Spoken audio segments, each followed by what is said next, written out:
There's a moment, brief, sharp, almost invisible, when something pierces your calm. A sound, a glance, a word, and suddenly everything changes. Your heart tightens, your chest feels heavy. Thoughts race to defend, to justify, to escape. You've been triggered. Most people stop there. They call it overreacting. They call it being sensitive. They call it bad luck.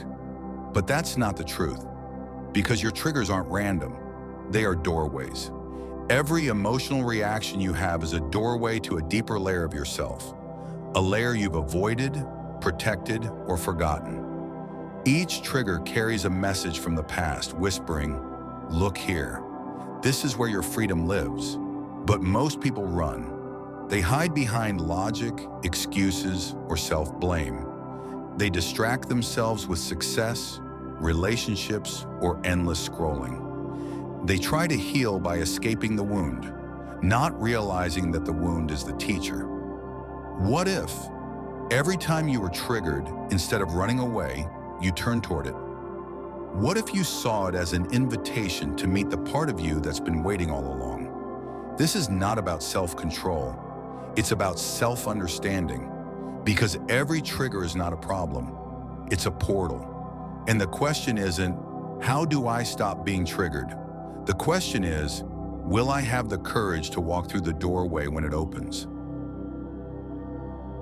Part 1, the anatomy of a trigger. To understand your triggers, you must understand what's really happening inside you when they arise. A trigger is not the event. It's your interpretation of the event, filtered through unprocessed emotion. Imagine two people hear the same criticism. One laughs and moves on. The other shuts down, spiraling into shame. The difference isn't the comment. It's the story each carries inside. Your nervous system is a storyteller. It doesn't see things as they are. It sees things as it remembers them. So when someone ignores your message, your body doesn't just register silence. It might remember every moment you felt invisible. When someone raises their voice, your body doesn't just hear volume. It might hear threat, fear, danger. That's why triggers feel so intense.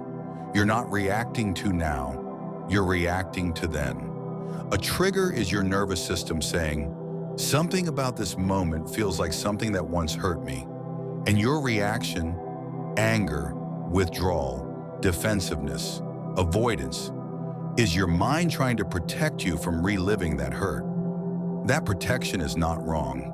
It's intelligent. It kept you safe once. But the truth is, what once protected you now imprisons you. Every automatic reaction is a wall built long ago to survive something that no longer exists.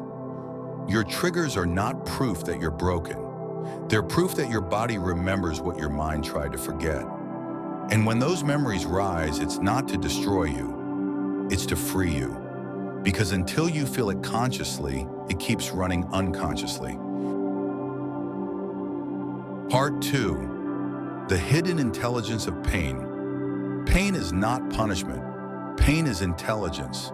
It's feedback from your deeper self, showing you where you're out of alignment with truth. When something hurts emotionally, it's never random. It's your inner world saying, you've abandoned a part of yourself here. Maybe you buried your sadness, calling it weakness, or silenced your anger, calling it peace, or numbed your loneliness, calling it independence. But what you suppress doesn't disappear. It hides, and it waits. Waits for a moment, a word, a glance, to rise again, not to haunt you, but to be healed. We call that being triggered, but you're not being attacked, you're being invited. Each trigger is your psyche knocking at the door, asking to be seen. When pain surfaces, it's not asking you to fight it, it's asking you to feel it. Because feeling is the way home. You cannot heal what you refuse to feel. You cannot integrate what you keep labeling as too much. This is what most people misunderstand about growth. Healing isn't about becoming happy all the time. It's about becoming whole. And wholeness means including every part of you, even the parts you've judged, avoided, or rejected. Your triggers guide you straight to them. They're not enemies, they're coordinates. Each one points to a forgotten fragment of your soul, waiting for your presence. When you understand this, pain stops feeling like punishment. It starts feeling like guidance. Part 3, facing the doorway.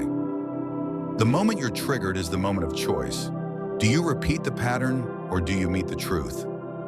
Walking through the doorway doesn't mean reacting. It means pausing. When emotion rises, most people escape it instantly. They argue, explain, defend, or disappear. But walking through the doorway begins with one simple act. Pause, not forever, just long enough to notice. Take a breath. Notice what's happening inside your body. You might feel heat in your chest, tension in your jaw, pressure behind your eyes. Don't analyze it. Witness it. Then name it. I feel unseen. I feel powerless. I feel rejected.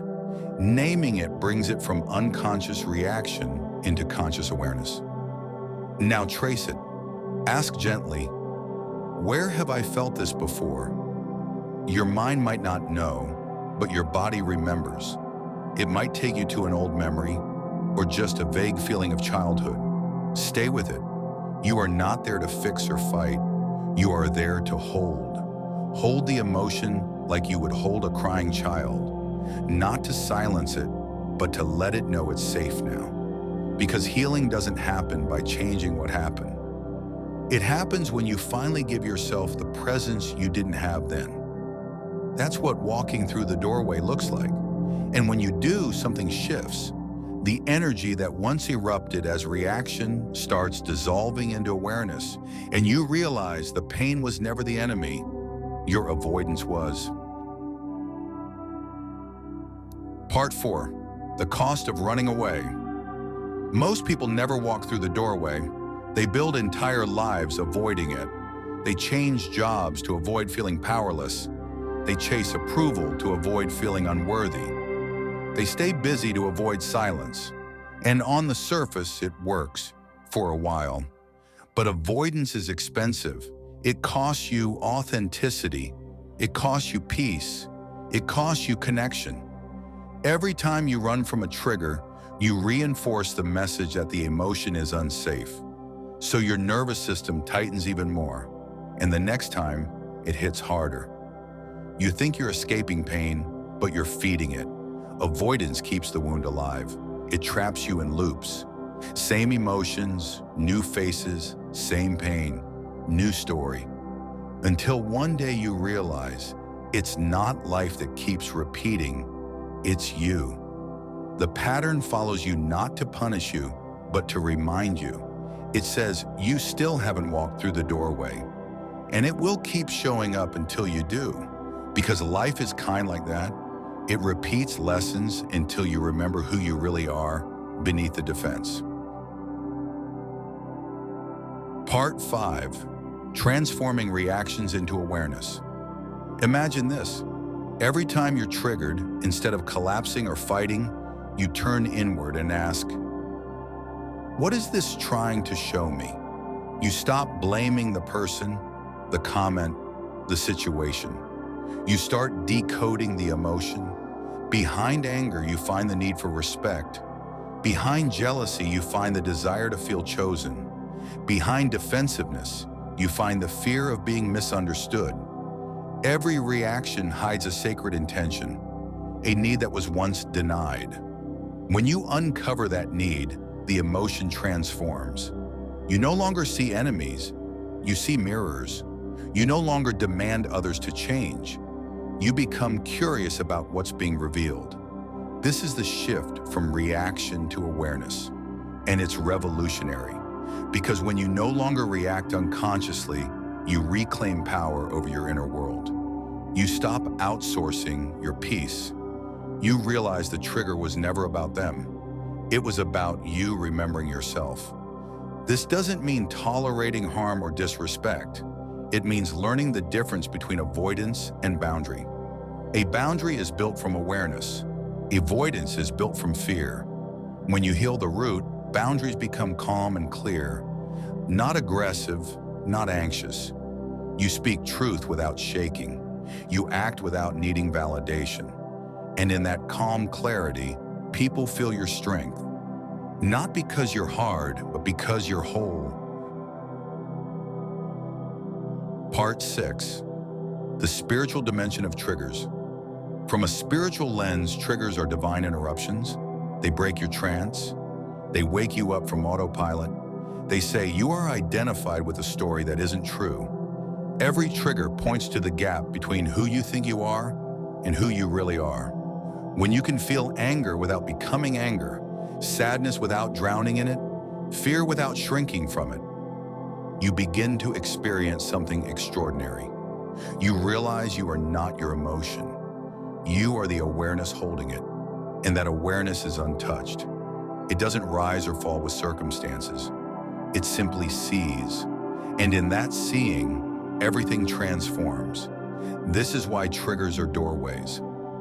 They pull you into presence, into the only place where healing happens. Not in the past, not in the future, but now. When you face your triggers consciously, you start remembering your true nature. The part of you that's vast, still, and free. The pain dissolves not because it disappears, but because it's seen in the light of awareness. And awareness heals what effort cannot. Surrender, then, is not defeat, it's freedom. Every trigger you face is an invitation, a knock on the door of your awareness, asking, will you come home to yourself? The next time your heart tightens, pause.